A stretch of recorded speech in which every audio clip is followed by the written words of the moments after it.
Okay, so we are going to continue with our anatomy, and you have to write the BBC and tell them I want to be the 13th doctor. After all, I am the doctor. Okay, so we have to pay attention because we're worried that the Daleks have triangulated our position. So we must get this done.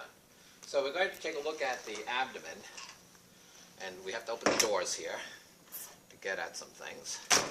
So here is our liver, and you see that the liver is larger on the right side than it is on the left, and for that reason the right kidney is lower than on the left side.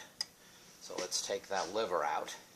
We'd like your liver, please. Well, I'm not quite done using it yet. And on the underside of the liver, we see, of course, the gallbladder.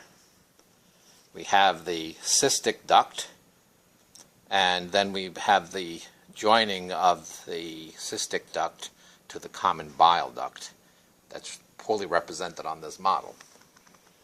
Here we have our stomach, the lesser curvature, and if you have the lesser curvature, you're going to have a greater curvature. There is a membrane of the peritoneum between the liver and the lesser curvature, which is the lesser omentum, not shown here. And here we have on the greater curvature, the greater omentum, which can grant you wishes, oh greater omentum. And this is cut here, but it hangs over the small intestine. Now let's take the stomach out, and we can see, of course, the esophagus. We have to close it up so it doesn't leak. And we have the beginning of the small intestine, which would be, of course, the duodenum. Here is our pancreas with the pancreatic duct, which will join with the common bile duct to empty into the duodenum. And there is a valve there called the sphincter of Oddi. So we will now take care of the transverse colon, which has to come out.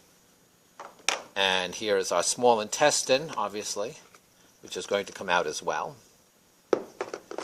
And we're left with taking a look at the duodenum, which is retroperitoneal. We can see the plica in the walls to increase surface area.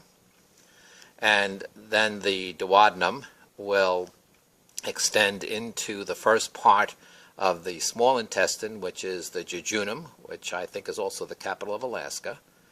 And then that runs into the ileum. The ileum then enters the large intestine on the right-hand side, and we see that we have an ileocecal valve.